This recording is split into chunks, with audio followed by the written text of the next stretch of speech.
Hello everyone, स्वागत है आपका हमारे एक नए वीडियो में। ये पार्ट 3 है एलसीएम और एचसीएफ का। दोस्तों ये आपको प्लेलिस्ट सुपर टेट की प्लेलिस्ट में आपको सारी वीडियो मिल जाएंगी। पहला सवाल देख लेते हैं। व्यंजकों x square minus y square तथा एक्स माइनस वाई का एलसीएम पता करना। मतलब दो व्यंजक दे दिए गए, एक ये और एक ये वाला।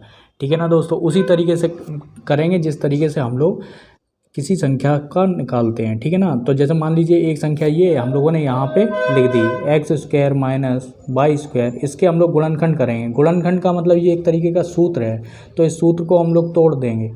एक्स माइनस के वाई, ठीक है, और एक्स प्लस के वाई। ठीक है, यहाँ पे ये वाला लिखेंगे एक्स माइनस के वाई। इसको किस तरीके से तोड़ेंगे, नहीं टूटेगा। ठीक है ना। तो इस कैसे लिखेंगे, एक्स माइनस के वाई इंटू 1 भी लिख सकते हैं। ठीक है, तो इस तरीके से लिख देंगे। तो एलसीएम में क्या होता है दोस्तों, सारी संख्याएं लिखी जाती हैं। एक वो संख्या लिखी जाती है जो मिल रही है, ठीक है, और एक वो संख्या लिखी जाती है जो नहीं मिल रही है। ठीक है, तो इसमें हम लोग एलसीएम लिखेंगे। एलसीएम बराबर X minus Y X plus Y. अब इसको हम लोग एक सूत्र में कन्वर्ट करेंगे तो किस तरीके से लिखेंगे, एक्स स्क्वायर माइनस के वाई स्क्वायर। ठीक है ना दोस्तों, यही आपका एलसीएम हो जाएगा। अब देखिए दोस्तों, मान लीजिए यहाँ पे 2 है और यहाँ पे 8 है। ठीक है ना। अब मान लीजिए यहाँ पे 4 भी लिख देते हैं। ठीक है, अब यहाँ पे एलसीएम हम लोगों को पता करना है इस संख्या का। जब भी हम लोग इस संख्या का एलसीएम पता करेंगे तो क्या करेंगे, देखते हैं कि इसका जो सबसे छोटी संख्या है उस छोटी संख्या के पहाड़े में 8 आ रहा है या नहीं आ रहा। 2 चौके 8 बिल्कुल आ रहा है, तो 2 दूनी 4 भी आ रहा है। ठीक है ना। तो 4 तो एलसीएम होगा नहीं, लेकिन जो बड़ी संख्या होगी एलसीएम की वही संख्या एलसीएम होगी। ठीक है ना, जो बड़ी संख्या होगी। अगर आपको इस तरीके से देखना है, देखिए यहाँ पे क्या है, 8 में 2 का भाग चला जाएगा पूरा पूरा। ठीक है ना। 8 में 4 का पूरा पूरा चला जाएगा, 4 दूनी 8। ठीक है ना। तो इसी तरीके से अगर हम लोगों को समझना है एलसीएम, इस तरीके से देख सकते हैं, एक्स स्क्वायर माइनस के वाई स्क्वायर बटे एक्स माइनस के वाई। अब इसे हम लोग तोड़ेंगे। जब हम लोग इस संख्या को तोड़ देंगे तो क्या है, एक्स माइनस वाई और एक्स माइनस वाई कट जाएगा, बचेगा क्या, एक्स प्लस के वाई। जब भी पूरा विभाजित हो जाए तो समझ लेना कि आपका जो बड़ी संख्या है वही आपका एलसीएम होगा। तो ये आपका एलसीएम हो जाएगा, पूरा विभाजित हो गया।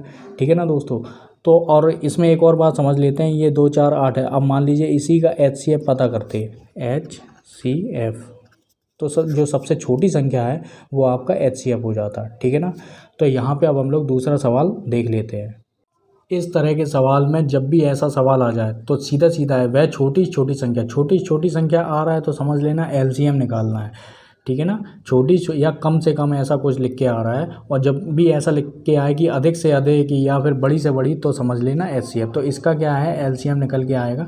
जो भी निकल के आएगा वही आपका आंसर होगा। तो छोटी छोटी संख्या ज्ञात करनी है, 3 और 4 से पूर्णतः विभाजित हो जाए, 3 और 4 से पूर्णतः विभाजित हो जाए।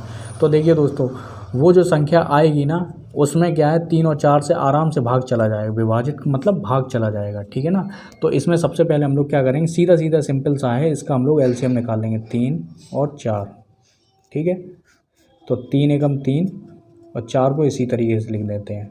ठीक है, आपको दिमाग में शॉर्ट मतलब सीधे सीधे आप 4 का भी भाग दे सकते हैं, ज़रूरी नहीं, क्योंकि आप 6th 7th 8th के क्वेश्चन तो कर नहीं रहे हैं। ठीक है ना। आपको किसी रब पे ही काम करना है तो 2 से दे दीजिए, तब भी उतना ही आएगा। ठीक है ना। तो यहाँ पे 2 से दे लेते हैं। ठीक है, तरीके से चलेंगे, जैसे आप शॉर्ट में भी कर सकते हैं, 4 एकम 4। ठीक है, 2 एकम 2। यहाँ पे कितना आ गया, 4 गुणे 3। यहाँ पे एलसीएम बराबर 4 गुणे 3 बराबर 12।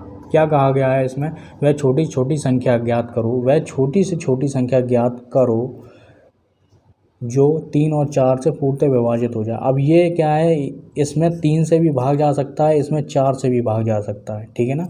ये छोटी छोटी संख्या आपको पता चल गई। ठीक है ना। अब इसी देखिए, अगर मान लीजिए यहाँ पे एक और चीज़ समझ लेते हैं, 3 और 4 है। ठीक है ना। अब मान लीजिए हम लोगों को यहाँ पे एचसीएफ निकालना है, एचसीएफ। ठीक है, जहाँ पे एचसीएफ निकालना है। अब मान लीजिए यहाँ पे 3 से तो जाएगा नहीं। ठीक है ना, क्योंकि एचसीएफ में क्या होता है दोस्तों, हम लोग अलग अलग निकालते हैं अलग अलग, और कॉमन नंबर जो होता है, जो सबसे छोटा होता है कॉमन नंबर, वही हम लोगों का एचसीएफ हो जाएगा। ठीक है, लेकिन इसमें क्या करेंगे दोस्तों, देखिए इसमें क्या है, पूरे में जा रहा है, यानी कि 3 का सभी में जाना चाहिए, ठीक है ना। इसमें क्या था कि नंबर बाई नंबर से जा रहा था, लेकिन सभी में दे रहे थे ना भाग। लेकिन इसमें क्या है कि एचसीएफ निकालने के लिए सिर्फ कितना, मान लीजिए 3 से जा रहा है, ठीक है ना। लेकिन 3 से इसमें तो जा रहा है लेकिन इसमें नहीं जा रहा है, ठीक है ना। तो ऐसी कोई संख्या आपको पता करनी है जिससे जा रहा हो, तो वो संख्या 1 है, ठीक है ना। क्या है, 1 है। तो 1 यानी कि कितना आ जाएगा, 1 से भाग देंगे 3 और 4, मतलब एक तरीके से 1 से ही जाएगा भाग, ठीक है ना। तो यही आपका एचसीएफ हो जाएगा जो सबसे छोटा होगा। मतलब मान लीजिए यहाँ पे हम लोगों ने 3, 15 और 16 रखा है, ठीक है। यहाँ पे हम लोगों को एचसीएफ पता करना है, एचसीएफ पता करना है। अब यहाँ पे एलसीएम तो हम लोगों को गुणा करते चले जाएंगे, ठीक है ना। हम लोगों को एलसीएम पता चले, लेकिन एचसीएफ के लिए क्या करेंगे, हम लोग वो संख्या देखेंगे जो सभी में जा रही हो, ठीक है ना। लेकिन मैंने ऐसी कोई संख्या ले ली, मान लीजिए यहाँ पे 16 ले लिया ना, सब में नहीं जा रहा है। तो यहाँ पे मान लीजिए यहाँ पे ऐसी कोई संख्या ले लेते हैं, यहाँ पे सबका चला जाए, 18 ले लेते हैं, ठीक है। 3 से जाएगा, 3 एकम 3 हैं, 3 पचे 15 और 3 छिंगे 18, ठीक है। अब कोई संख्या है जो तीनों में जा रहा हो, क्योंकि 1 से तो अब कोई मतलब ही नहीं है। ऐसी कोई संख्या है जो अब इन दोनों में जा रहा है भाग, विभाजित हो रही इन दोनों से, लेकिन इन दोनों में विभाजित हो रही है, ऐसे कुछ कोई संख्या नहीं है, वो संख्या सिर्फ 1 है, ठीक है ना। तो यहाँ पे जो एचसीएफ आएगा वो कितना आ जाएगा, 3 आ जाएगा। यहीं पे आपको पता चल जाएगा कि एचसीएफ क्या है, ठीक है ना दोस्तों। ये आप प्रैक्टिस करने से आपको पता चल पाएगा। तीसरा सवाल देख लेते हैं। इस सवाल को करने के भी 2 तरीके हैं। देखिए दोस्तों, इसमें सबसे पहले हम लोगों की ये संख्या दे दी गई है, तो एलसीएम निकालना है। ये एक संख्या ये है और ये है, और हम लोग क्या निकालना है, एलसीएम निकालना है, ठीक है। तो हम लोग एलसीएम निकाल लेते हैं, इस तरीके से निकाला जाता है। 2 तरीके बताएंगे दोस्तों, ठीक है ना। तो इसमें सबसे पहले हम लोग क्या करेंगे, ये जो 0.0 से तो कोई मतलब नहीं है, ठीक है। 0.25 लिखा हुआ है, ठीक है ना। तो हम लोग सिर्फ पॉइंट के इधर की संख्या लिखेंगे, ठीक है, 25, ठीक है।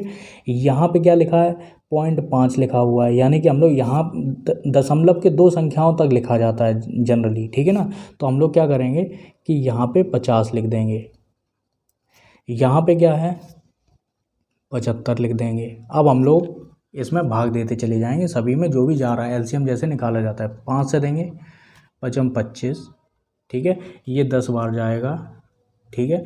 और 5 एकम 5 और 2 5 5 25, ठीक है। अब फिर से 5 से देंगे, 5 एकम 5, 5 दूनी 10, 5 दिया 15।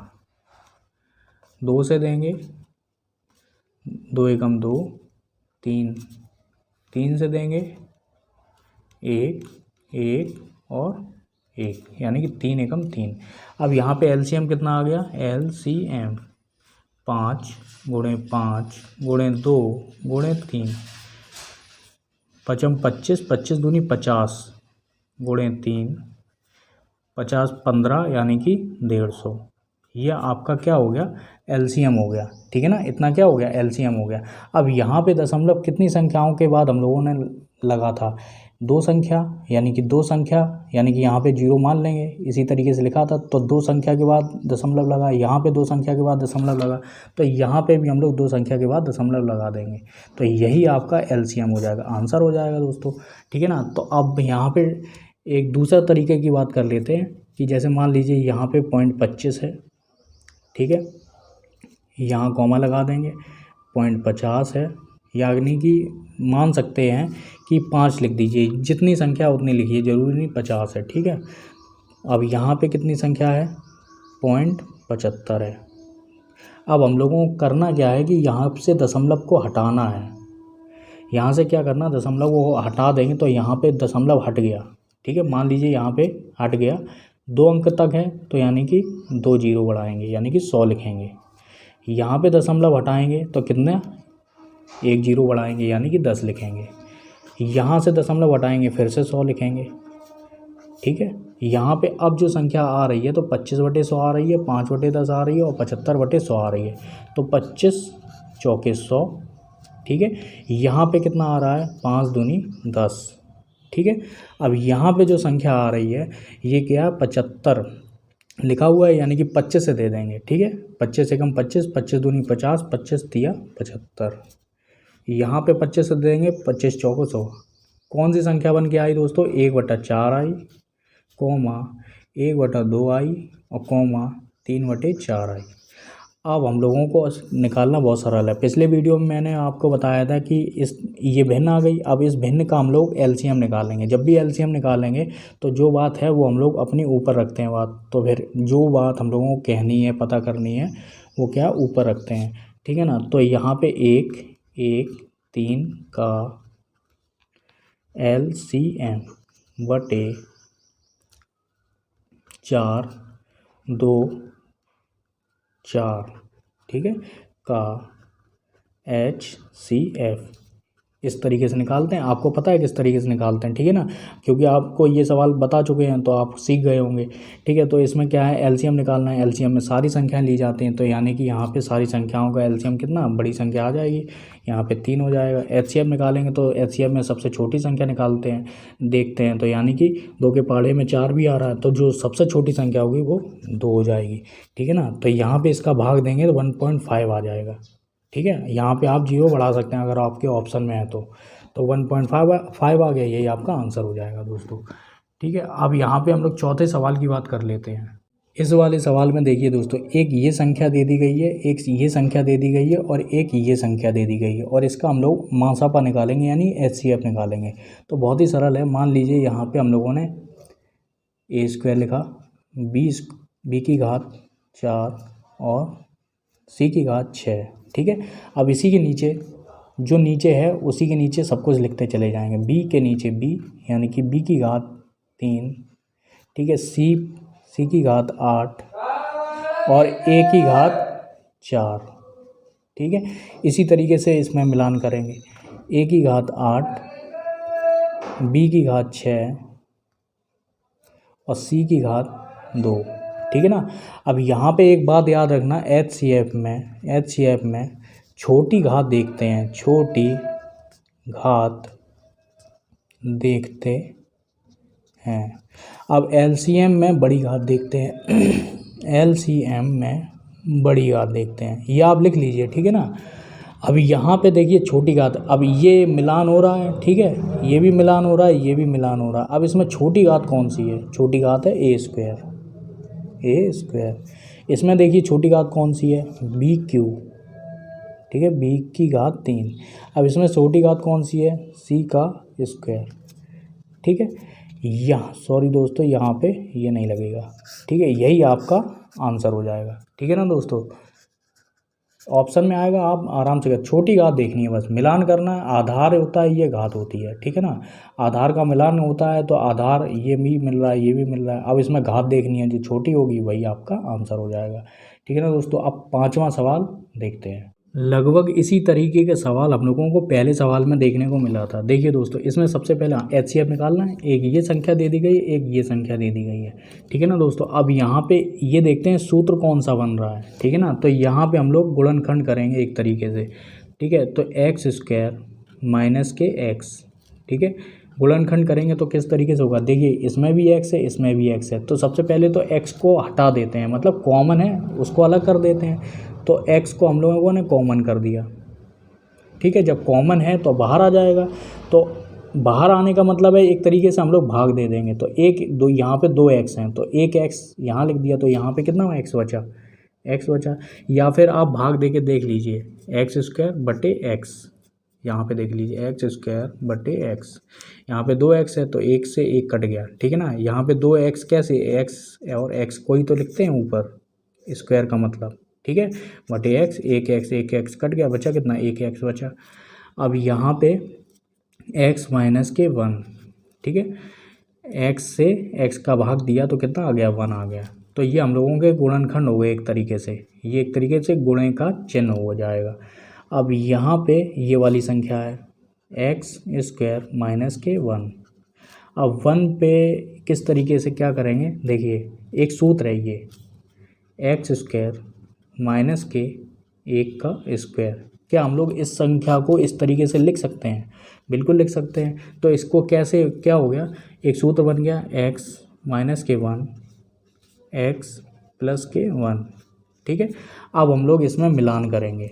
अब मिलान कैसे करेंगे, मान लीजिए या तो यहीं पे मिलान कर लेंगे, ठीक है ना, यहीं पे मिलान कर लेंगे। नहीं तो आपको डायरेक्ट अगर आपको करना है, जैसे मान लीजिए एक्स स्क्वायर माइनस के एक्स, ठीक है, एक्स और एक्स माइनस के 1, ये तो मैंने आपको समझाने के लिए बताया था। तो एक्स स्क्वायर माइनस के 1, ठीक है, यहाँ पे ये वाली संख्या लिख देंगे एक्स माइनस के 1 और एक्स प्लस के 1, ठीक है। तो ये संख्या मिल रही है, जब ये संख्या मिल रही है तो क्या HCF बराबर एक्स माइनस के 1, यही आपका आंसर हो जाएगा। अगर LCM पूछा जाता तो क्या होता आंसर, तो देखिए दोस्तों, जब LCM होता तो क्या होता, ये जो संख्या है ये तो लिखी जाती, ठीक है, एक्स माइनस के 1, ठीक है, और एक्स प्लस के 1, ये हो गया। अब यहाँ पे बचा क्या, एक्स बचा, तो एक्स लिख देंगे, ठीक है। इस संख्या को किस तरीके से लिखा जा सकता है, इस संख्या को ऐसे लिखा जा सकता है, एक्स स्क्वायर माइनस के 1, ठीक है। यहाँ पे एक्स है, एक्स लिख दिया। अब इसको गुणा अंदर करना चाहो गुणा कर दीजिए, जैसा ऑप्शन हो उस तरीके से। तो कैसे होगा, एक्स क्यूब माइनस के एक्स, ये आपका LCM हो जाएगा, ठीक है ना दोस्तों, ये एक्स बना हुआ है। तो इसी तरीके से आपको ऐसे सवाल करने पड़ेंगे, ठीक है ना दोस्तों। और बहुत ही अगले वाले वीडियो में और उससे भी अगले वाले वीडियो में बहुत ही कठिन सवाल जो आपको लगते हैं, शेषफल वाले सवाल, ठीक, विभक्त वाले सवाल, LCM HCF के, वो सारे सवाल हम लोग ख़त्म करेंगे, ठीक है ना दोस्तों। आपको मैथ सरल लगने लगेगी, ठीक है ना दोस्तों। यहाँ पे भले ही वीडियो में कुछ समझ में आपको नहीं आता, मान लीजिए उसी को नहीं समझ में आएगा जिसकी मैथ कमज़ोर होगी, ठीक है ना, लेकिन फिर भी आपको प्रैक्टिस करते रहना है। जैसे ये सवाल मैंने आपको बताया, तो इसको बार बार लगाना है। बार बार लगाने से क्या है, आपके दिमाग में एक छाप बन जाएगी, ठीक है ना, कि हाँ इसको क्या है, इसका सूत्र ये होता है, इसको ऐसे काटा जाता है, इसको ऐसे तोड़ा जाता है, ठीक है ना। तो इस तरीके से आपके दिमाग में वो चीज़ें बैठ जाएंगी, क्योंकि प्रैक्टिस करना बहुत ज़रूरी है, ठीक है ना। जिनकी मैथ कमज़ोर है, पूरा वीडियो देखने के लिए आपका बहुत बहुत धन्यवाद।